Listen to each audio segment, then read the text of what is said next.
sera vaincue. Trop d'eau et trop de bas, je ne veux pas rester dans ce cas. La tempête sera vaincue. Qu'il vente ou qu'il pleuve, qu'il neige, oh mon Seigneur, moi je traverserai, j'irai. Là où tu iras, je serai. Accompagne-moi, oh papa. Moi je veux marcher avec toi. Même si le monde est contre moi, cette tempête les emportera, Seigneur.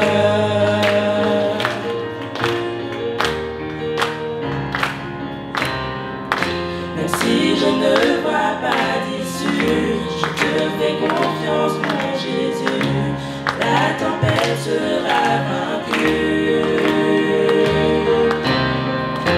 Trop de haut et trop de bas, je ne peux pas rester dans ce cas. Cette tempête sera vaincue. Qu'il vente ou qu'il pleuve, qu'il neige, oh mon Seigneur, moi je traverserai, j'irai. Là où tu iras, je serai. Accompagne-moi, oh papa, car je veux marcher avec toi. Même si le monde est contre moi, cette tempête les emportera, Seigneur. Qu'il vente, qu'il pleuve, qu'il vente ou qu'il pleuve, et qu'il neige, oh mon Seigneur, moi je traverserai, j'irai. Là où tu iras, je serai. Accompagne-moi, oh papa, moi je veux marcher avec toi. Même si le monde est contre moi, cette tempête les emportera, Seigneur.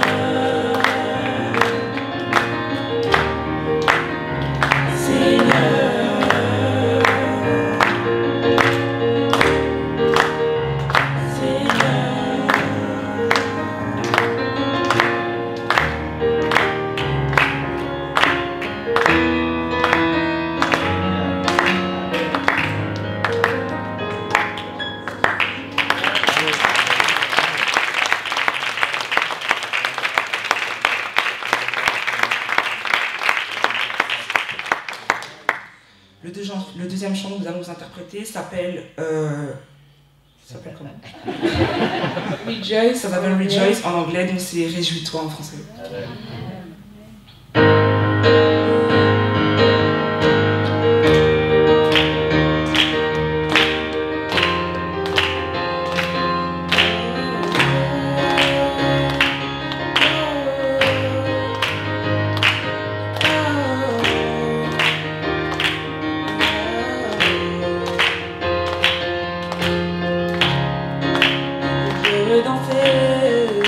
Je veux danser et louer. Peu importe ce que je vis maintenant, c'est le grand Dieu qui vit en moi. Son nom c'est Jésus, je suis né vainqueur. Je suis né vainqueur, le victorieux. Je suis un héritier du royaume, rempli du Saint-Esprit.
grand Dieu qui vit en moi. Son nom est Jésus, son nom c'est Jésus. Je suis né vainqueur, je suis né vainqueur, plus que victorieux.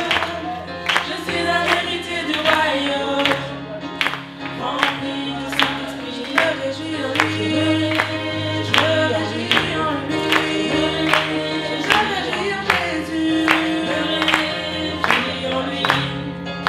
Oui, plus que vainqueur, oui, plus que vainqueur, plus que vainqueur, oui, plus que vainqueur, plus que vainqueur, oui, plus que vainqueur, rempli du Saint-Esprit, plus que vainqueur, oui, plus que vainqueur, oui, plus que vainqueur, oui, plus que vainqueur, oui, plus que vainqueur, plus que vainqueur, rempli du Saint-Esprit.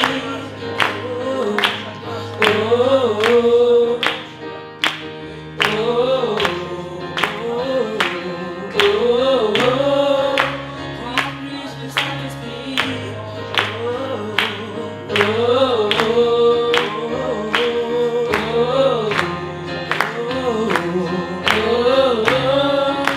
rempli du Saint-Esprit. Je me réjouis en lui, je me réjouis en Jésus, je me réjouis en mon Dieu, je me réjouis en lui, plus que vainqueur, oui, plus que vainqueur, je me réjouis en lui, je me réjouis en lui, je me réjouis en lui, je me réjouis en lui, oui, plus que vainqueur, oui, plus que vainqueur, oui, plus que vainqueur, oui, plus que vainqueur, oui, plus que vainqueur, plus que vainqueur, rempli du Saint-Esprit.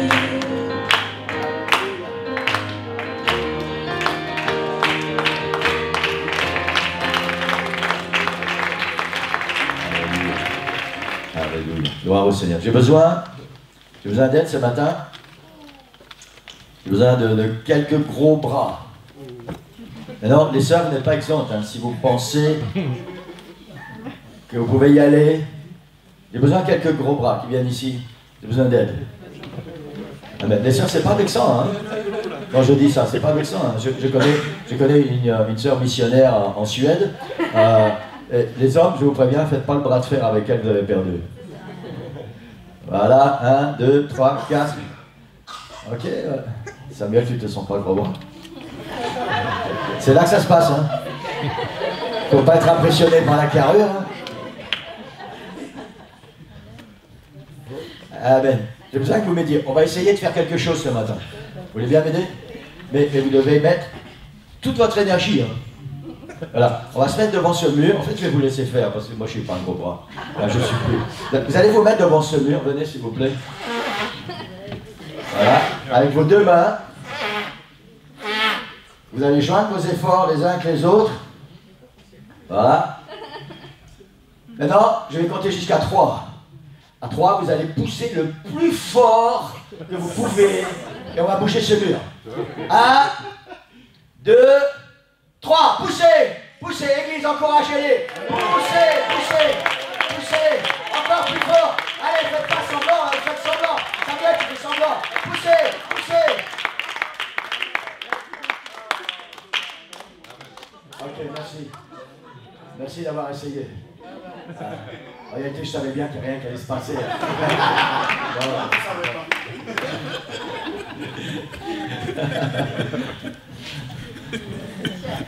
La vérité, c'est que si ce mur était tombé, on va vite changer d'église. Merci les frères. Alléluia, gloire au nom du Seigneur. Vous allez comprendre pourquoi dans quelques instants. Amen. On va faire une lecture ce matin dans Jean chapitre 13, verset 1. J'ai pas de... Donc je suppose que ça va se passer de là-bas. Voilà. Jean chapitre 13, verset 1. Pour ceux qui auraient un doute, nous ne sommes pas le dimanche de Pâques. Okay. Avant la fête de Pâques, Jésus, sachant que son heure était venue de passer de ce monde au Père, ayant aimé les siens qui étaient dans le monde, mit le comble à son amour pour eux. La traduction de la Bible du Semeur dit « Il donna aux siens qu'il aimait et qui étaient dans le monde une marque suprême de son amour pour eux. Amen. Ce verset fait partie du récit des derniers moments que Jésus a passé avec ses disciples avant de mourir sur la croix. Et 4 mots en français résument globalement ces heures qui se sont succédées à partir du moment où Jésus a mangé le repas de la Pâque, le dernier repas avec ses disciples, et le moment où il a expiré sur la croix. Il y a 4 mots qui résument ça, c'est la passion du Christ. Et ce matin, je vais insister un peu sur ce mot « passion ». Nous parlons de la passion du Christ. Amen. La définition du dictionnaire pour le mot « passion », celle-ci, état affectif intense et irraisonné qui domine quelqu'un. Mouvement affectif très vif qui s'empare de quelqu'un. Amour considéré comme une inclination irrésistible et violente. Ça peut nous paraître un peu... vous savez, quand j'ai lu la définition, j'ai dû relire plusieurs fois, parce que j'ai dit non, je n'ai pas besoin de cette définition-là. Et c'est exactement ce que je voulais. Amen. La passion, c'est un état affectif intense et irraisonné. Ça veut dire que la passion est plus forte que la raison. La passion du Christ était plus forte que sa raison. C'est quelque chose d'intense qui s'empare de quelqu'un. C'est un amour comme une inclination irrésistible. Irrésistible. L'histoire de la mort de Jésus nous relate à quel point Jésus a aimé non seulement ceux qui étaient avec lui à ce moment-là, mais combien il a aimé le monde entier. Amen. Il a aimé tous les êtres humains avec passion. Je voudrais qu'on mette ce mot dans notre esprit ce matin et qu'il ne nous lâche plus. Après, on va avoir une autre phrase qui va venir s'ajouter à ce mot passion. Si nous sommes ici ce matin, si vous êtes ici ce matin, c'est parce que Jésus vous a aimé avec passion. C'est-à-dire plus fort que la raison.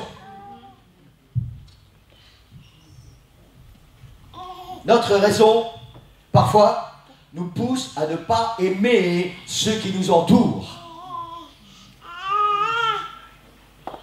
La passion est plus forte que la raison. L'amour de Jésus a été plus fort que la raison. Et ça a donné la passion. Je voudrais qu'on s'arrête quelques instants sur ces derniers moments que Jésus a vécu sur la terre. Pour commencer, il y a ce dernier repas que Jésus a fait avec ses disciples. Et on a lu cette remarque dans le verset. Hein, Jésus dit, il mit le comble à son amour pour eux. Il mit le comble à son amour. Ça veut dire qu'il a été jusqu'au bout de son amour. Il n'a pas arrêté avant d'avoir achevé son travail. On a vu la traduction Semeur, il donna aux siens qu'il aimait et qui étaient dans le monde une marque suprême de son amour pour eux. À ce moment précis, quand la Bible nous parle de ça, nous savons ce qui s'est passé. La Bible dit Jésus a enlevé son vêtement, il a pris un essuie, il a pris de l'eau et il a commencé à laver les pieds de ses disciples. Pour ceux qui ne savent pas, à l'époque, on n'avait pas des routes bien goudronnées comme maintenant. C'était de la terre.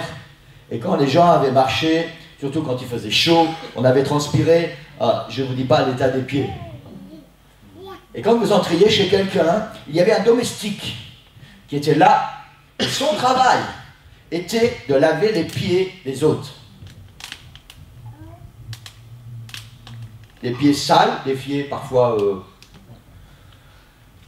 en mauvais état.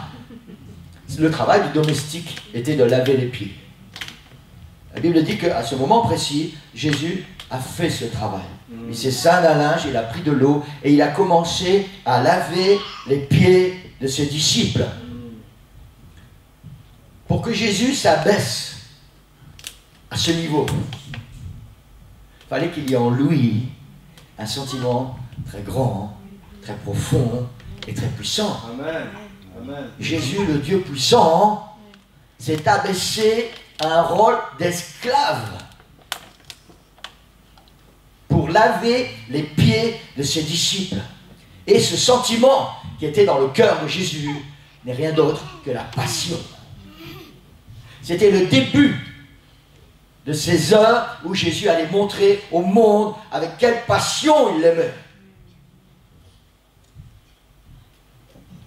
Quand le repas est terminé, Jésus entraîne ses disciples dans le jardin de Gethsémani. Et là, la Bible, si vous voulez, vous pouvez lire les histoires dans les récits, dans les évangiles. La Bible dit qu'il va agoniser à cause des heures qui vont suivre. Jésus sait très bien ce qu'il attend et quelle souffrance il va devoir traverser. Nous savons tous maintenant, c'est plus un secret, que Jésus est Dieu manifesté en chair. Il est parfaitement Dieu, il est parfaitement homme. Et en tant que Dieu, dans ce corps humain, en tant que Dieu, il sait très bien ce qui va se passer dans quelques heures. Et il anticipe sur cette agonie. Il sait tellement cela que la Bible nous dit que quand Jésus prie dans ce jardin de Gethsémani, à cause de ce qui va se passer, sa sueur devient des gouttes de sang. Il est prouvé scientifiquement que dans une émotion intense, il est possible que notre sueur devienne du sang. Dans ces moments intenses de Jésus, la Bible dit que sa sueur est devenue comme des grumeaux de sang. Maintenant, il y a une pensée qui pourrait nous traverser l'esprit. C'est que nous savons que, parce que Jésus est Dieu, c'est pour cela qu'il a pu traverser ces heures atroces et aller jusqu'au bout. Parce qu'il était Dieu, donc il y avait quelque chose en lui d'extraordinaire qui a fait que c'est à cause de ça qu'il est allé jusqu'au bout. Cela est vrai, car aucun homme ne pouvait porter sur lui le poids du péché du monde entier. Ça, c'est certain. Aucun homme ne pouvait de ce fait sauver l'humanité, car il fallait être parfait. C'est vrai. Mais il y a un mais. N'oublions pas que Jésus était aussi fils de l'homme. Il était fils de Dieu, Dieu manifesté en chair, mais il était fils de l'homme, né d'une femme, avec la même nature physique que vous et moi. Parfaitement Dieu et parfaitement homme. Dans son humanité, Jésus ressentait exactement ce que chacun de nous pouvons ressentir. Les mêmes sentiments. Il avait peur. À ce moment précis, dans le jardin de Gethsémani, Jésus avait peur. Il était dans une agonie intense. Sa sueur s'est transformée en gouttes de sang. Et là, c'était l'homme qui était en agonie. Et dans ce jardin de Gethsémani, et nous allons entrer dans le vif du sujet, dans ce jardin de Gethsémani, Jésus a dû bouger une montagne. Tout à l'heure, mes frères, vous avez essayé de bouger ce mur, vous n'avez pas réussi, et ce n'est qu'un mur. Dans ce jardin de Gethsémani, Jésus a dû bouger une montagne. Amen. En tant que fils de l'homme, en tant qu'homme, il a dû renoncer à lui-même et s'offrir en sacrifice suprême.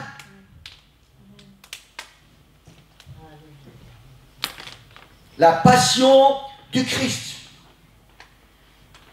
Dans Luc 22, verset 42, Jésus priait et dit: Père, si tu voulais éloigner de moi cette coupe.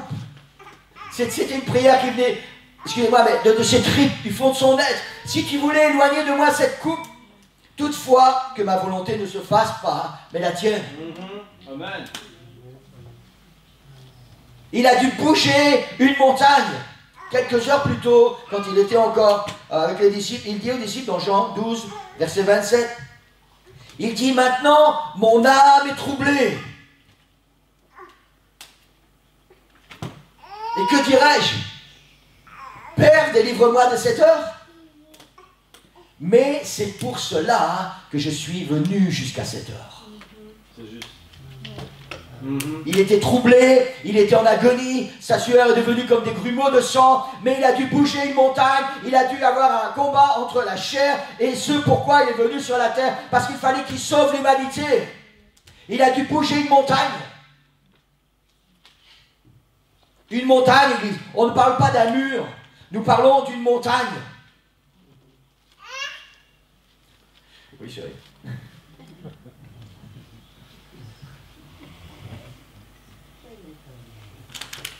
Si Jésus était capable de faire ce choix, de bouger cette montagne, c'était uniquement à cause de sa passion pour l'humanité. Amen. Amen. Sa passion, a été plus forte que ses souffrances. Sa passion a été plus forte que ses souffrances. Amen. Nous parlons toujours de passion. Quelque chose d'irraisonné, quelque chose qui est plus grand que la raison. La passion de Jésus a été plus forte que ses souffrances. Amen. Et j'ai noté une phrase, et j'espère que vous n'allez pas être choqués avec ça, parce que c'est uniquement la vérité. Il aurait été impossible pour Jésus d'aller jusqu'au bout sans la passion.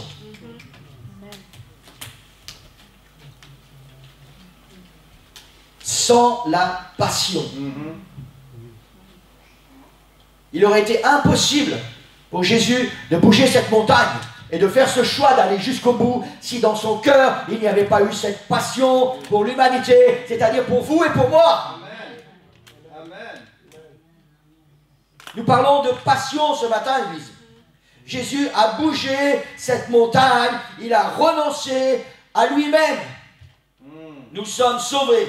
Nous sommes héritiers du ciel à cause de la passion de Jésus. Est-ce qu'on peut lui donner la gloire ce matin à cause de ça? Alléluia. Alléluia. Alléluia. Le titre de la prédication ce matin, bouge la montagne. Amen. Bouge la montagne. Amen. Amen. C'est mieux si vous la mettez là-bas parce que tout le monde la regarde et on n'écoute plus la prédication. Voilà. Ça doit être ma petite fille. Voilà. Dans notre vie spirituelle, c'est ici que ça se passe, hein, Église.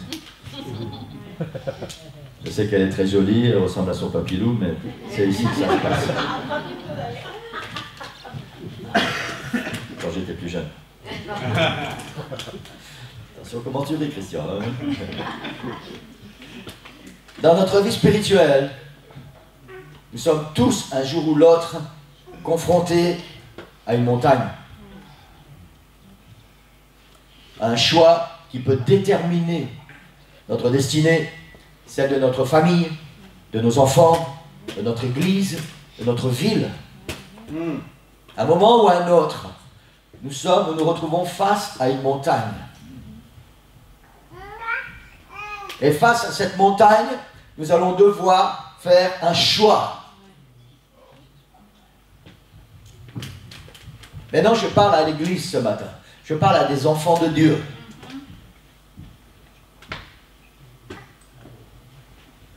Pour pouvoir bouger cette montagne, parce qu'il faudra bien la bouger. Ce mur n'a pas bougé, mais on s'en fout et c'est tant mieux. On peut continuer de venir à l'église ici. Mais cette montagne qui est dans ta vie, devant toi, il faudra bien qu'un jour ou l'autre, tu puisses la bouger. Et ça ne sera possible que si dans ton cœur, il y a la passion. Amen. Amen. Amen. Amen.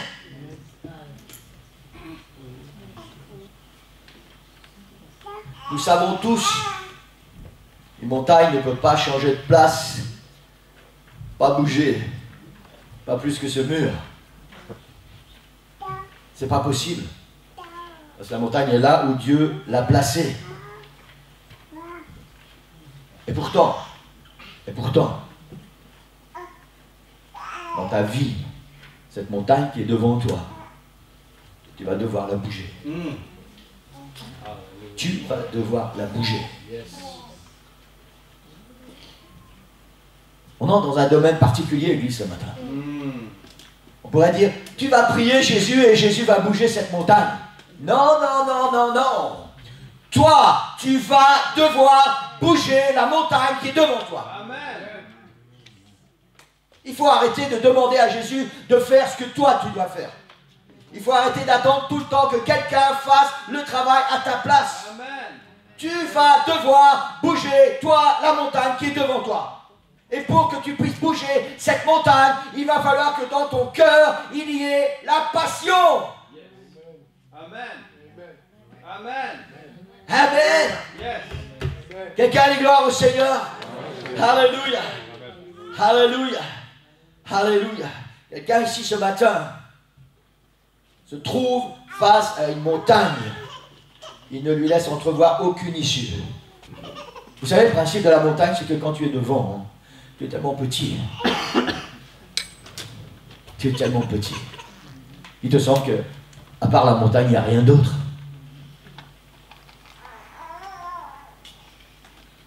Tu te trouves nez à nez avec ta montagne. Je ne sais pas comment s'appelle ta montagne.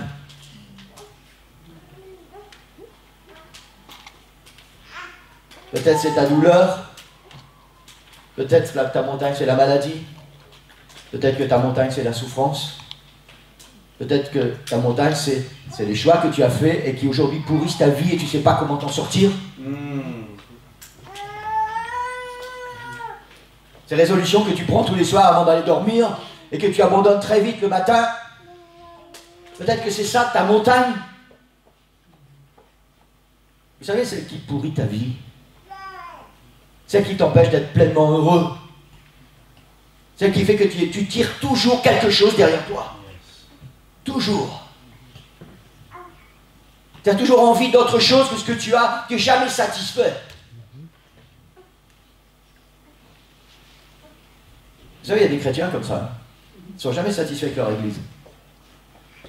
Au début, on arrive à l'église. Ah, quelle église merveilleuse. Et on parle à tous ses amis. Ouais, j'ai trouvé une super église. Viens, viens, viens.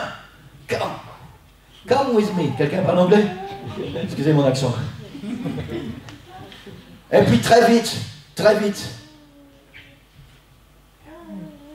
on voit des choses, on entend des choses. Le feu, on refroidit un peu parce qu'on n'a pas mis du charbon ou du bois. Hein, et puis on regarde, on entend, on voit une belle église. Ouais, mais je vais aller voir. Et puis on va dans l'autre église. C'est super. Et puis on vient plus dans son église. Puis on va. J'ai trouvé une super église. On dit à ses amis, viens, j'ai trouvé une super. Encore? Il y a des chrétiens qui font ça toute leur vie. Toute leur vie, ils passent leur temps à dire, j'ai trouvé une super église. Et vous savez quoi? Ils n'ont jamais trouvé une super église parce qu'au bout d'un certain temps, ils ne sont pas contents. Pour certains chrétiens, leur montagne, c'est ça. Ça, c'était la montagne de mon père, par exemple. Au début, ils trouvaient toujours que cette église, cette nouvelle église, c'était « Ah, ça, c'est un bon pasteur, c'est une belle église. » Et très vite, c'est pour ça qu'il était très rapide, très vite, il avait déjà envie de changer d'église. Très vite, il prenait le pasteur à partie, avant que tout le monde soit parti, avant la fin de la réunion, et « Pasteur, je dois vous parler. » Vous savez, j'ai honte, parce que parfois j'assistais à ça. Et puis, nous, on était des enfants, et on subissait la renommée du papa. Je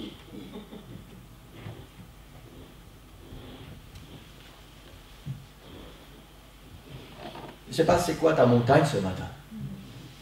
Et toi, tu le sais. Toi, tu le sais. Jésus avait une destinée. Il devait mourir sur la croix. Il dit, c'est pour ça que je suis venu jusqu'à cette heure.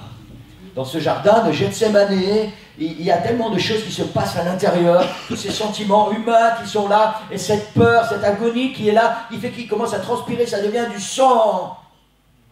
Il y a un combat intense qui est mené, et Jésus doit bouger la montagne. C'est-à-dire que ce pourquoi il est venu doit être plus fort que ce qu'il ressent là maintenant. Et pour y arriver, alors, il y a la passion. Si tu es ici ce matin, c'est à cause de la passion de Jésus pour toi. Pour toi. Amen.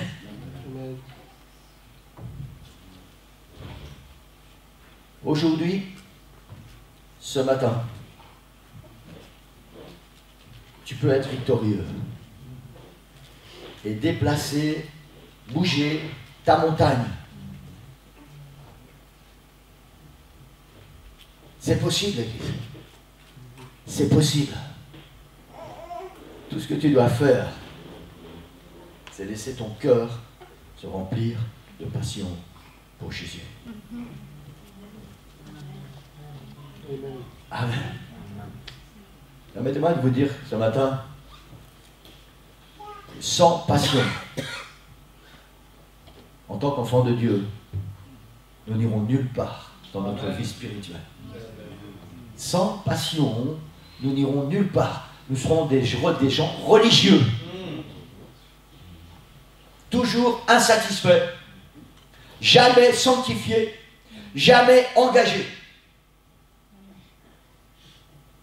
Toujours ce que j'appelle des chrétiens brouettes. Il y a longtemps que je ne l'ai pas sorti, celle-là. Hein.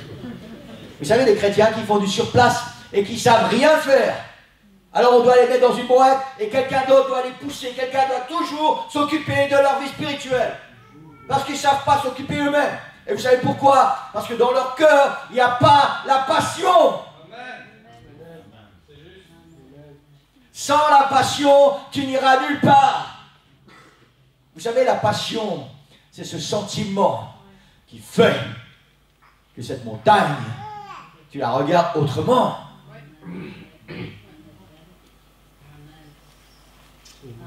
Je sais par expérience, merci Seigneur parce qu'il m'a libéré, mais je sais par expérience que quand il y a une passion qui est là dans ta vie, tu es prêt à faire n'importe quoi, n'importe où, n'importe quand, pour satisfaire ta passion. Tu es prêt à te lever la nuit, tu es prêt à prendre ta voiture, à faire des kilomètres, à aller n'importe où, parce qu'il y a un besoin, parce qu'il y a un manque, et tu dois satisfaire cette passion. Est-ce que tu es prêt à te lever la nuit? Est-ce que tu es prêt à prendre ta voiture, à faire je ne sais pas combien de kilomètres, à te lever et à aller là où Jésus te demande d'aller, uniquement parce que dans ton cœur, il y a la passion pour lui?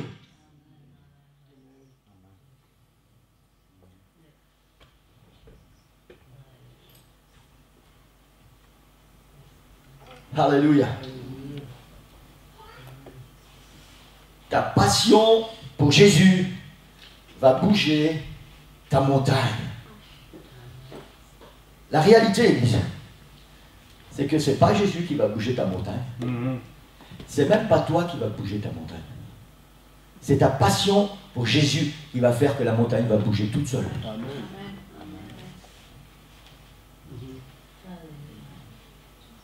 C'est ta passion pour Jésus qui va faire que la montagne va bouger. Amen. Alléluia. Vous savez, il y a un principe avec Dieu. C'est si tu lui donnes tout, lui va s'occuper de tout. Si tu es occupé avec le Seigneur, tu n'occupes plus du reste, lui il va en prendre soin. Oublie la montagne. Si tu es occupé, si tu es passionné pour Jésus, oublie la montagne. Tu vas regarder, elle est où la montagne? Parti. Parti. Parce que dans ton cœur, il y a la passion pour Jésus. Vous savez, tellement de milliers de chrétiens vivent une vie de pauvreté spirituelle, une vie de misère spirituelle, une vie que tous les soirs, ils souhaitent voir disparaître, et tous les matins, ils reprennent dans leur sac à dos. Uniquement parce que dans leur cœur, il n'y a pas la passion pour Jésus. Parce que tout le reste prend la place de la passion qui devrait être dans notre cœur pour Jésus. Maintenant, Jésus ne te demande pas de ne pas aimer ta famille, il ne te demande pas de ne pas aimer ton travail, il ne te demande pas de ne pas aimer les gens qui sont autour de toi, ni ce que tu fais.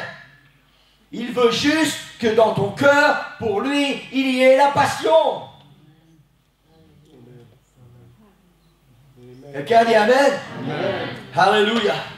Qu'est-ce qui va changer pour toi quand tu vas laisser la passion pour Jésus remplir ton cœur? Écoutez bien parce que c'est très intéressant. Très intéressant. Et je sais de quoi je parle parce que pendant toute la nuit, j'allais dire Jésus m'a cassé les pieds avec ça. Pardonnez-moi l'expression. M'a empêché de dormir. Amen. Qu'est-ce qui va changer pour toi quand tu vas laisser la passion pour Jésus remplir ton cœur? Vous savez, un jour, quelqu'un a demandé à Jésus, d'abord, quand le Seigneur a donné les lois à Moïse pour le peuple d'Israël dans le désert, hein?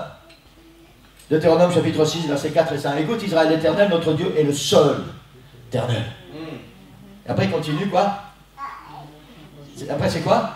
Tu auras la passion pour ton Dieu. C'est ça, c'est rien d'autre. Tu aimeras le Seigneur ton Dieu de tout ton cœur, de toute ton âme, de toute ta pensée, de toute ta force. Ça veut dire rien d'autre que tu auras la passion pour ton Dieu. Amen. Et quand Jésus était sur la terre, quelqu'un lui a dit, Seigneur, maître, c'est quoi le plus grand commandement? Qu'est-ce que Jésus a dit? Tu aimeras le Seigneur ton Dieu de tout ton cœur, de toute ton âme, de toute ta pensée, de tout ce que tu es. Tu mettras dans ton cœur la passion pour ton Dieu. Et ça va changer ta vie. Amen. Alléluia. Alléluia. Vous savez, parfois, c'est régulièrement, je regarde l'église. Je regarde les chrétiens quand je vais sur Internet. Et je vois tellement de chrétiens qui n'ont pas dans leurs yeux quelque chose qui brille parce qu'ils sont enfants de Dieu. Tu sais, ton corps peut être affligé. Ton cœur peut être triste pour une situation que tu traverses. Mais dans tes yeux, dans ton âme, il faut qu'il y ait la joie du Seigneur qui brille. Et je ne vois pas beaucoup ce qui brille là dans les yeux. Et c'est ça qui fait la différence. Cette différence, c'est la passion. La passion, c'est ce qui te fait vivre, c'est ce qui te fait te lever, c'est ce qui te fait marcher, c'est ce qui te fait parler. La passion. Amen. Je ne parle pas des mots, hein. Je ne parle pas d'un vocabulaire religieux. Je ne parle pas d'une habitude religieuse. Je ne parle pas ce matin des grenouilles de bénitier. Hein. Ces gens qui vont à l'église régulièrement juste pour apaiser leur conscience, ou comme ça les voisins disent « Oh, qu'est-ce qu'il est pratiquant !» Et on pense que Dieu apprécie parce que tous les dimanches on va à la messe ou on va au culte. Je ne parle pas de ça, Alice. Je parle de la passion, de ce qui fait ta vie, de ce qui te fait vivre. Amen. Amen. Amen. Qu'est-ce qui va changer pour toi quand tu vas laisser la passion pour Jésus remplir ton cœur? Si ce que je vais énumérer maintenant ne fait pas partie des sentiments qui sont dans ton cœur, alors tu as besoin de la passion. Être passionné pour Jésus va engendrer en toi la passion pour son royaume.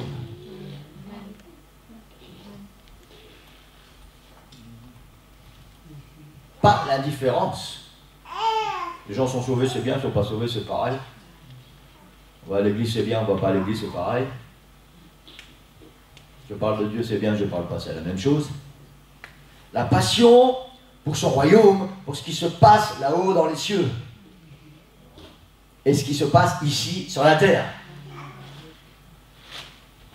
Être passionné pour Jésus va engendrer en toi la passion pour son Église. Je parle de l'Église universelle, le corps de Christ. La passion pour Jésus va engendrer en toi la passion pour son Église. La passion va engendrer la passion. Amen. Si vous êtes d'accord, dites Amen. Vous avez même le droit de frapper dans les mains de temps en temps. On est libre ici, hein.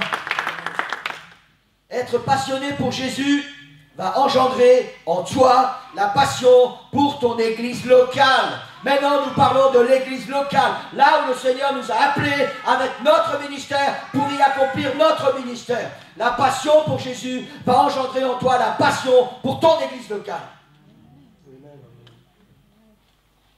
Amen. Amen. Est-ce que quelqu'un se reconnaît ce matin?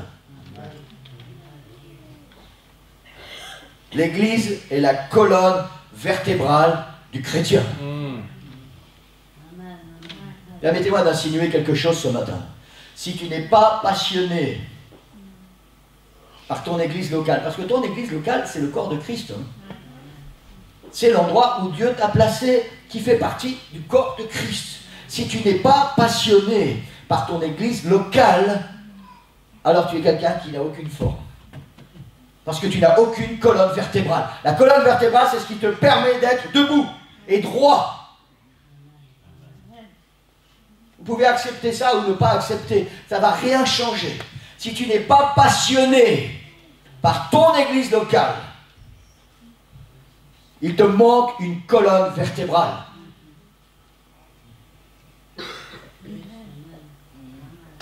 Amen. Vous savez, la mode. Je vais pas parler de ça aujourd'hui, je dois l'annoncer un peu plus tard. Les familles quittent leur église tout simplement pour des convenances personnelles. On n'a aucun attachement à l'église locale là où Dieu nous a placés. On n'a aucune envie de s'investir. Il faut que l'église, là où on va, s'adapte à nos besoins, à nos désirs. Et oui, c'est comme ça. Et vous savez quoi? La plupart du temps, c'est parce que nos besoins et nos désirs sont du temps qu'on passe dans le monde. Et parce que l'église dans laquelle le Seigneur nous a placés ne correspond plus au choix qu'on a fait, on change d'église.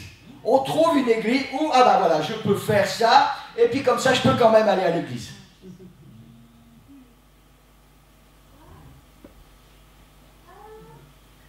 La passion pour Jésus va engendrer en toi la passion pour ton église locale. Tu ne vas plus aller regarder si ailleurs c'est meilleur. Vous savez quoi? Il paraît que dans le jardin du voisin, l'herbe est toujours plus verte. Alors si c'est vrai, vous savez pourquoi? C'est parce que ton voisin, il arrose. Amen. Alors si tu veux que l'herbe soit verte dans ton jardin, arrose! Arrose! Amen! Tu n'auras plus envie d'aller voir l'herbe du voisin. Et en même temps, pendant que tu es occupé à arroser, mets un peu d'engrais, va chercher de l'engrais spirituel dans la présence du Seigneur, mets la passion avec, et là c'est les autres qui vont regarder l'herbe de ton jardin, et ils vont dire, nous on veut ça! Amen! C'est ça. La passion pour Jésus va engendrer la passion pour ton église locale. Pourquoi les églises, tant d'églises, ont du mal à avancer? Parce qu'il n'y a pas la passion pour l'endroit là où le Seigneur nous a placés. Amen. Amen. Vous savez, je crois personnellement que s'il n'y a pas la passion, c'est comme si on est mort. On n'est ni plus ni moins que des automates. On se laisse conduire par n'importe quel vent, religieux, philosophique, sportif, je ne sais quoi. N'importe quel vent. On va sur Internet, on écoute une prédication. Oh, ouais, il est génial ce pasteur. Il a raconté n'importe quoi, vous savez. Et je sais de quoi je parle parce que j'en écoute beaucoup. Et je dis, comment ils peuvent dire je suis pasteur? Et comment des gens peuvent croire ce qu'il a dit?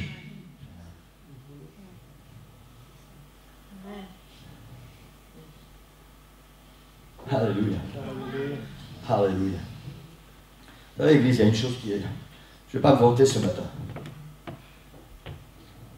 Et à part la passion pour Jésus, si dans mon cœur il n'y avait pas la passion pour le centre évangélique Le Rocher Nivelles et pour vous, il y a longtemps que je ne serais pas ici. Longtemps. Nombre de fois où le vent passe et ce vent me dit, mais laisse-les tomber. Qu'est-ce que tu te donnes la santé? Qu'est-ce que tu passes des nuits blanches pour eux? Valent pas la peine. Et tu sais quoi? Si tu as valu la peine pour Jésus il y a 2000 ans quand il a donné sa vie sur la croix, quand lui il a bougé sa montagne par passion, alors ça vaut la peine que nous on continue d'être là où Jésus nous a appelés et qu'on soit passionnés. Ça vaut la peine.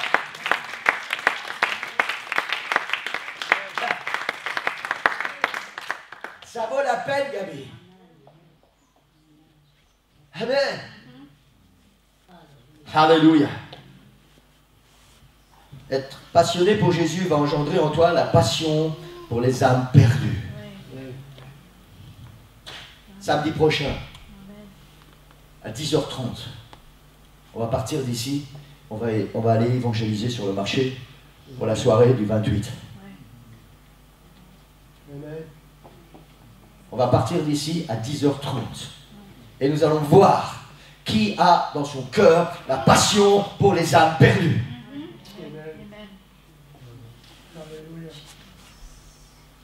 Vous savez, être passionné, ça veut dire savoir mettre de côté son agenda, ses priorités, ses plans et ses projets quand Jésus a besoin de toi. Il est la priorité. Et s'il est ta passion, alors tu n'auras aucune difficulté à faire de lui ta priorité. Amen. Je sais de quoi je parle, l'Église. Vous savez, pendant nombre d'années, en même temps que j'étais pasteur, en même temps que j'étais mari, en même temps que j'étais papa, en même temps que j'étais indépendant. Indépendant, ça veut dire que tu n'as jamais fini ta journée. Parce que tout ce que tu devais faire, tu n'as pas eu le temps de tout faire.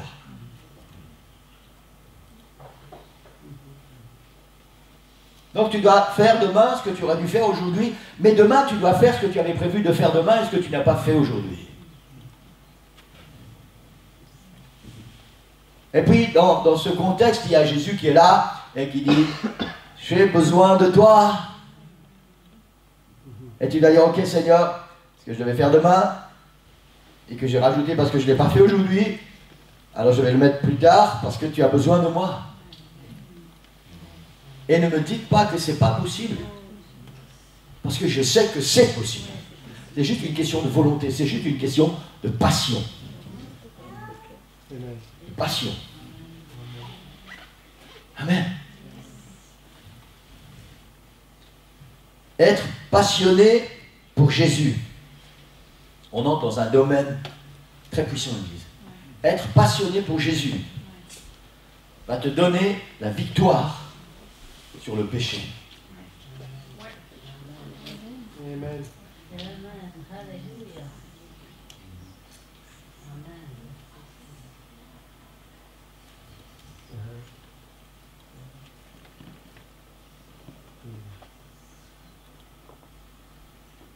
Vous savez, parfois le Seigneur se révèle à moi. Une des révélations que j'ai reçues, c'est que dans l'Église, il y a trop de péché. Et c'est ce qui empêche l'Église d'être là où elle doit être.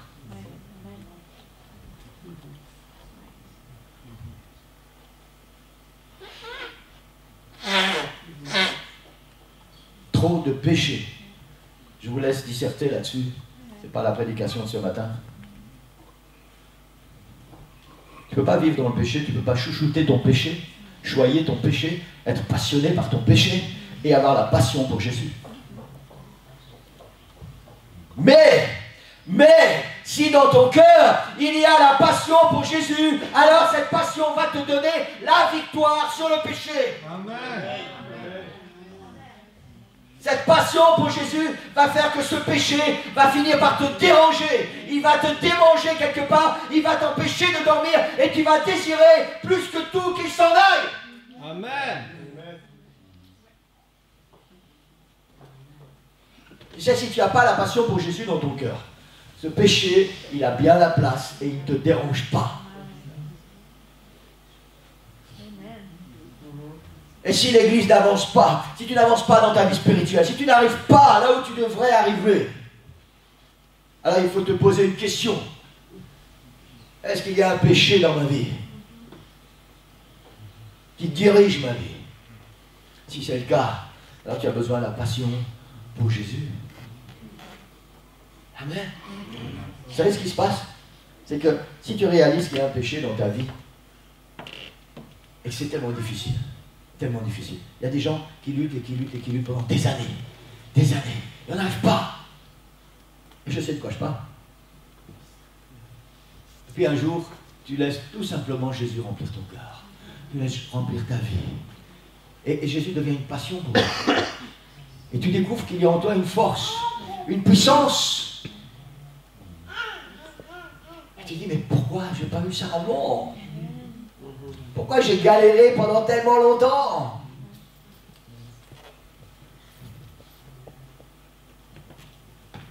Tu ne peux pas avoir la passion pour Jésus s'il y a le péché qui domine dans ta vie. Alors tu dois demander à Jésus, Seigneur, je veux être passionné par toi parce que je veux que ta présence chasse le péché. Amen, c'est terminé. Être passionné pour Jésus va naturellement te faire entrer dans le domaine de la foi. Et ça, c'est aussi un point tellement important, Église. Tellement important. Parfois, on se demande, mais Seigneur, comment avoir la foi? C'est quoi avoir la foi? Est-ce que j'ai la foi? Être passionné pour Jésus, si la passion de Jésus est en toi, tu vas entrer naturellement, sans faire d'effort, naturellement dans le domaine de la foi. Parce que Jésus vit en toi, parce qu'il y vit en abondance, alors sa nature va faire que tu vas agir comme lui agit. Et tu vas voir ces montagnes bouger naturellement. Naturellement. Alléluia. Alléluia. Être passionné pour Jésus va te faire réaliser qui tu es en lui.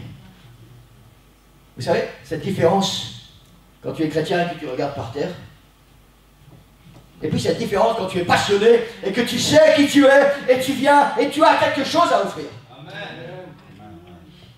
Et la différence, c'est la passion. Au lieu de regarder tes chaussures, alors tu regardes en l'air maintenant. Tu regardes droit devant, tu regardes vers celui qui a payé le prix, vers celui qui remplit ta vie, et tu dis, moi je suis quelqu'un en Jésus, et j'ai quelque chose à offrir. Cette révélation va t'entraîner dans le surnaturel. On a parlé de ça il n'y a pas longtemps, vous vous souvenez? Cette révélation, parce que tu as la passion, le Seigneur va te révéler qui tu es en lui, et quand tu auras eu cette révélation, alors tu vas t'entraîner dans le surnaturel. Surnaturel, vous savez, c'est tout bêtement. Bon, Pierre et Jean arrivent au temple, il y a ce boiteux qui est là. Pierre et Jean le regardent, le boiteux tend la main. Pierre dit, tu sais quoi mon gars, j'ai pas de sous, donne-moi la main, au nom de Jésus, lève-toi et marche. Ça, c'est le surnaturel. Et c'est la passion de Jésus dans ta vie qui fait que tu vas entrer dans ce domaine du surnaturel, tout naturellement. Waouh. Le surnaturel va te donner l'autorité, le pouvoir et la puissance sur la montagne qui est devant toi. Amen. Amen. Les frères, on ne va pas essayer à nouveau de pousser ce mur. On sait très bien qu'on ne va pas y arriver. Par contre, cette montagne qui est devant toi dans ta vie spirituelle, dans ta vie tout court, cette montagne qui est là devant toi et qui pourrit ta vie, ce matin, le Seigneur te donne l'opportunité de pouvoir la déplacer. Il faut juste que tu dises, Seigneur, je veux la passion dans ma vie.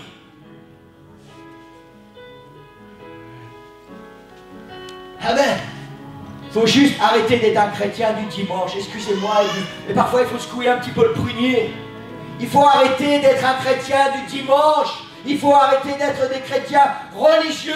Il faut qu'il y ait quelque chose de grand et de puissant dans notre vie. Et ça s'appelle la passion.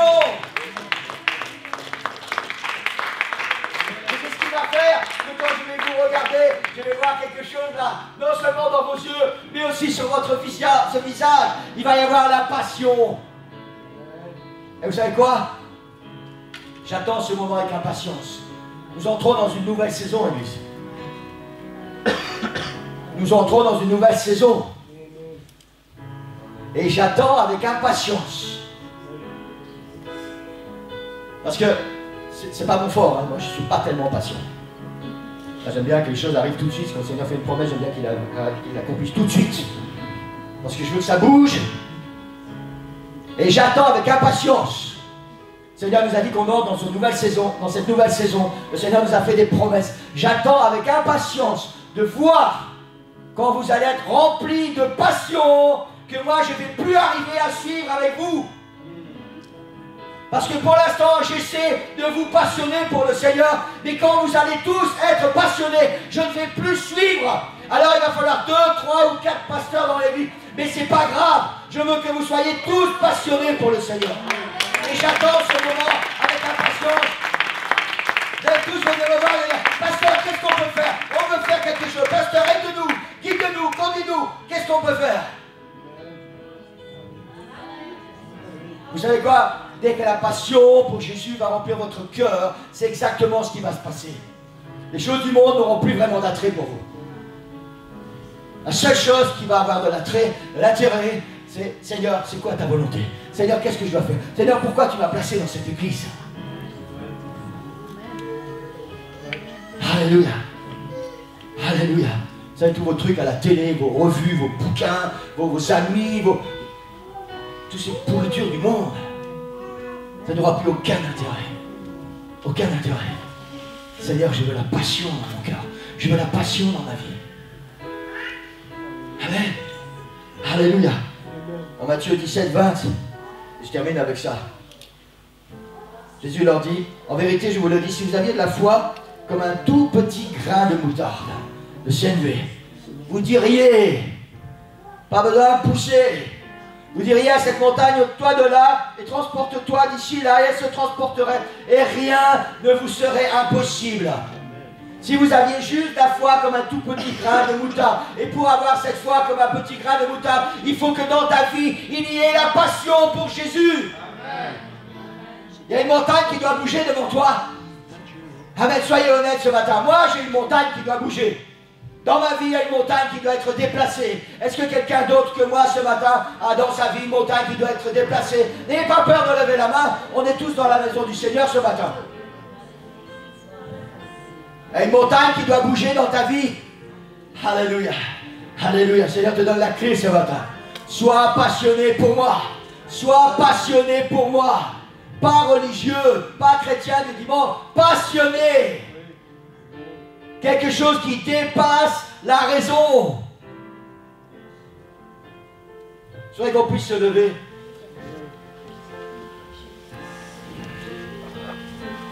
Alléluia. Alléluia. Ce matin, je voudrais que vous puissiez faire un acte de foi, comme on fait tous les dimanches. Mais pas parce qu'on le fait tous les dimanches, parce que le Seigneur vous demande de faire un acte de foi ce matin. Pour ceux qui ont levé la main, et que vous avez une montagne devant vous là, une montagne qui vous pourrit la vie, et vous voulez que cette montagne elle bouge.